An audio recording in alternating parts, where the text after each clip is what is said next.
Welcome back to Baggies Walk. This week we are reviewing the West Brom transfer window.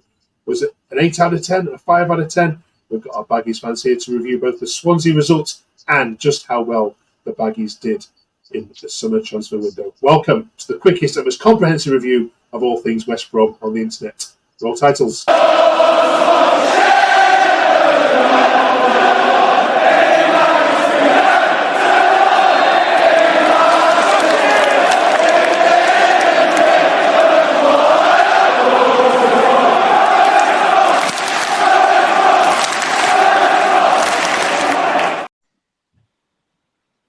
Still one of my favourite songs I get to play on this channel. I love that. I don't know why. Welcome back, Dean, Dan and Aaron, our Baggies fans. We're running out of superlatives for West Brom, so we won't mention how brilliant, amazing, wonderful you were against Swansea. We'll just quickly come to that in a second. But, Dean, you enjoyed that one, I'm guessing? Yeah, it was comfortable, to be honest. First half hour is probably some of the best football I've seen for a few seasons. You know, we absolutely blew them away. It should have been a lot more. But then you always fear of them equalising at the end. But we don't tend to do that so much these days. Dan, are they even surprising you, just how good the start to the season's been? Oh, God, yeah. Even I'm finding it hard to find something negative to say about the team at the minute.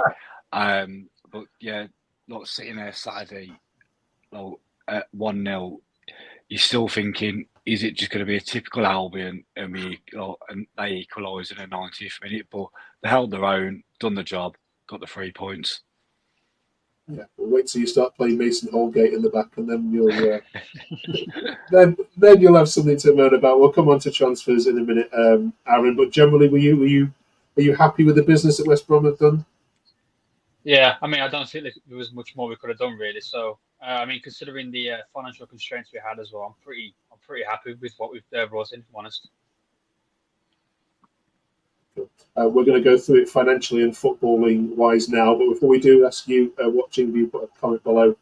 Grading 1 to 10, what do you give this West Brom window, given all the constraints as Aaron has just mentioned? We'll jump into Swansea in a second. I want to look at the financials of what you did, though. First of all, let's look at the spending of all the teams from 1 to 24. Burnley, obviously, at the top with Leeds. You'd expect that, wouldn't you? But you have to go down to 17th, Dean, before you find West Brom. Only 4.7 million euros spent, and of that, it's all been recouped in player sales. And you're one of the few teams that are posting a healthy balance. If we have a look at the balances struck, you can see West Brom there firmly in the middle. So not only has the signings been good, but from a balance sheet, would you say the club have done well as well? Unbelievably well, to be honest. Most of that was on Mikey Johnson as well. It was in the last minute, wasn't it? Yeah, which I didn't see that one coming. I mean, I know we knew about it the day before, but up to then, you know, it was completely by surprise. All good. There are still some fans, Dan, that don't quite get it. I've seen, well, come on, a club of West Brom's size, if you want to challenge for promotion. I mean, let's have a look at the promotion sides that have been predicted. Burnley at the top, Leeds at the top, Middlesbrough at the top, Coventry right at the top there. You know, of all the sides being tipped for promotion, you know, you are right down there with the likes of Blackburn and Preston and even Oxford, you know, have only spent $1 million less than you. So can you understand some fans saying, you know, where's our ambition to do more? Yeah, I can sort of understand it, but then we've brought in 11 players, and the majority of them are probably more or less going to be well established into the first team. I mean, look at the likes of Mikey Johnson, how good he was last season, and then again, to bring up his name again, Hegem, brought him in, and he ain't put a foot wrong. But then you even look at the players that we've kept. There was massive rumours that Tom Fellows was going to leave. I'm so glad that transfer window closed when it did, because I'm sure if it was another day or so, I'm sure Tom Fellows would have been out the door, and that would have been a big loss. But the players that we've kept, they're still doing a cracking job. So yeah, you can sort of see why some fans are moaning, saying, "Oh, we haven't spent that much money," but we didn't need to. And we can't. We're not allowed. Yeah, we can't. Oh yeah. Aaron, let's have a look at the signings you did make then before I ask you all for your number. Up to Friday, you hadn't really spent over €1 million on any player, and so where did this €3.5 million for Mikey Johnson come from in the end? Well, I think O'Shea got that move to Ipswich, didn't he? I think we got about 20% of that, so that's roughly just shy of €2 million. So I think a lot of that came from that deal, which obviously came quite late in the window, meaning we could spend a bit more than we had previously on other players. But I mean, I think we banked quite a bit as well from Asante. I think he went for €2.5 million at least up front anyway. So there's always a little bit there in the bank, ready for us to spend. But I think it came down to us knowing what targets we wanted to have and who we wanted to sign really, and whether it is a good enough option for us to go out and spend money like that, especially on one player like we have with Johnston. But all in all, I don't think you can complain. I think he was definitely the right player to spend that much amount on. And if it had been anyone else, really, I'd have questioned the transfer. But on this one, I can't really at all. I mean, it's a good job, really, isn't it, Dean? You have started the season well, because otherwise, I mean, I count West Brom as a giant of a club in this division. It's a Premier League side that's currently in the Championship. So to say West Brom only spent money on 3 players in terms of transfers fees, I know you can't, but do you understand the fan sentiment saying, it's head scratching to say that we are West Brom, and we look at those figures there for Callum Styles and Hegem. We know Hegem's been brilliant, but do you understand that the sentiment that the club really. ambitions? It's common knowledge. It's common knowledge that we couldn't spend the money, unless they've been going around blindfolded. I don't know, but it's common knowledge we hadn't got the money to spend. Fortunately, we sold Thomas Asante, and as Aaron said, we got a cut of the Dara O'Shea money. Otherwise, we wouldn't have been able to sign Mikey Johnson. And not being funny, this time last season, if somebody had come in and offered 10 million for Tom Fellows, like Southampton did, or was it Southampton, would have snapped that, and the previous ownership would have snapped their hands off. He'd have been gone now. So, no, I can't understand people moaning, to be honest, because they must understand. If they're proper Albion fans, they know the situation we're in. And the fact that we've signed 11 players is just unbelievable, really. Probably one of the best transfer windows ever. Okay. Well, it's 10.5 because you've got Mason Holgate as well. He did all right last time. He did. I'll tell you about him on another episode. Thank God, the worst defenders I've ever seen. Departures though, Dan. Genuinely, when you look at this, are there any players on there that you look at and go, "Oh," obviously, aside from the obvious ones that we're going to go anyway? Are there any others that you wish the club might have done a bit more to try and keep hold of and offered them perhaps a more attractive deal if they could? A little bit disappointed with probably Mo Fall going. Just another youngster coming through the ranks. Did he get the goal against Fleetwood? Yeah, I'm sure he got the goal against Fleetwood, which probably would have done him the world of good confidence-wise.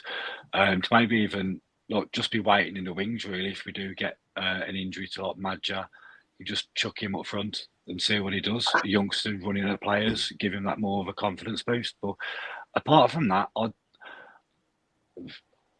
apart from the obvious ones like your Kiprays and your Kushloos, I'm not really that fussed about who's gone out the door. Aaron, Coventry want their money back on Brandon Thomas Asante so far from what they've seen. Did you think that was a good deal at the time?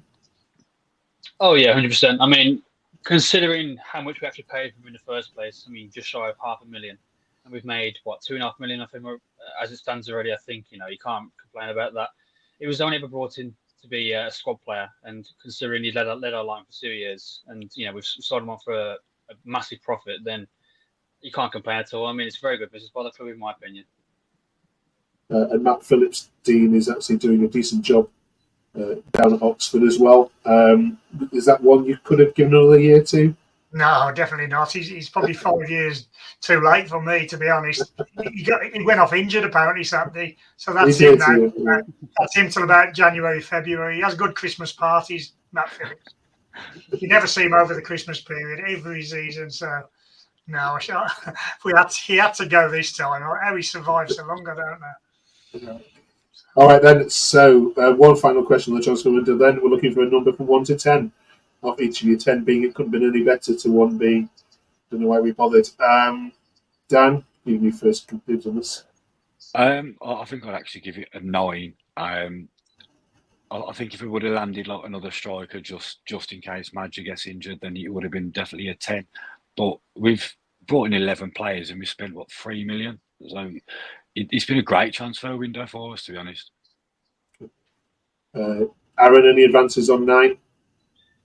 Honestly, I'll give it a 10. I mean, considering who we've kept and who we got rid of end of last year, I mean, I think we've replaced every single player adequately, and if in some places we've actually improved. And for the money we spent, I think we've got quite a good deal on a deal-to-deal basis. If I'm honest, I can't see how anyone can complain, other than Dan say, as he said, like, to get another striker would be nice, but considering you've still got DK to come back in roughly a month's time. You've got Wallace who can play up front. Dobbins been doing a shift there when he comes off the bench. I mean, you've got adequate replacements and you've got players who can play there. So I can't see how spending a little bit more money would have taken it. It would have made it that much better. But in my opinion, it's the best that it would have ever been, and I'm happy with what we've done.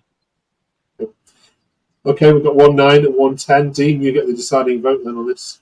Yeah, I'd go along with Dan. I'd go 9. The icing on the cake would have been another striker, but I think they're banking on DK coming back. He's back in full training now, so it's only a matter of weeks, I think. So, yeah, 9.5. Okay. All right, then. Thanks for not settling that for us. In the comments below, put your score in. All right, Portsmouth up next then. This feels like a Premier League fixture, this one, I think, because I remember this as being the Great Escape game, wasn't it? And I know it was Portsmouth at your place, wasn't it, in 2000 and whatever it was. Twice. 2 Great Escape games. Yes, 2 Great Escape, that's right, wasn't it? Yeah, absolutely. 2005, thank you. Yeah, that's what it was.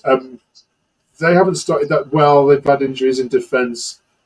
When I spoke to them yesterday on the Terrorist Network, they were convinced this was going to be their first win. Their back line is going to be all back from injury. I'm not so certain myself. Dan, would you take a draw from this sort of fixture now, or are you happy to carry on as you've been going? I'm a little bit offended by that, actually, that they said that they'll get their first win against us. Have they not seen how we've been playing the past couple of weeks?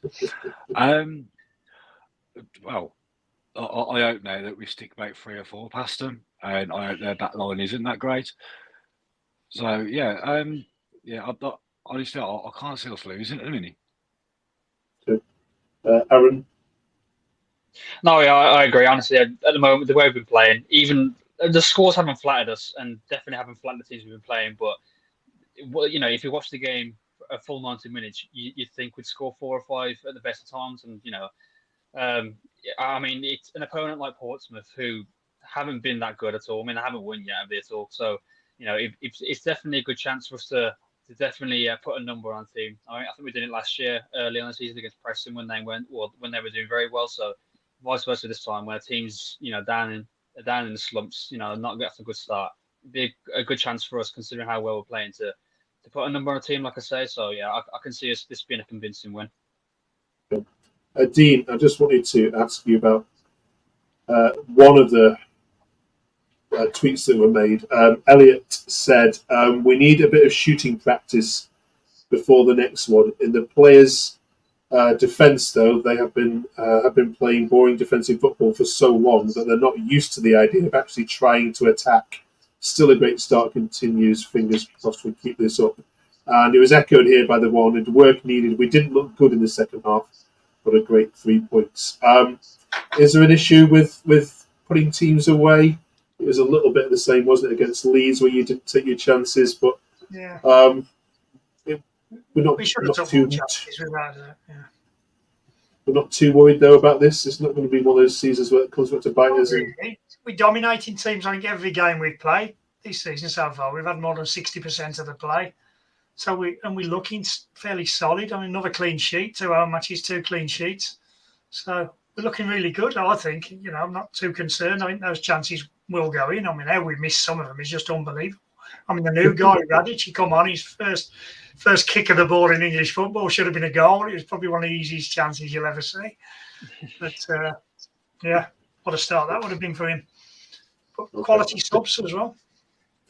All right, I'm going to have to stop being devil's advocate now in some weeks and just go with this. I can't push any of you to be negative about this team. Even me. Doesn't feel right. I know. I've got Dan. I've got too much time with you last year, so it just doesn't feel right talking about West Brom in this way.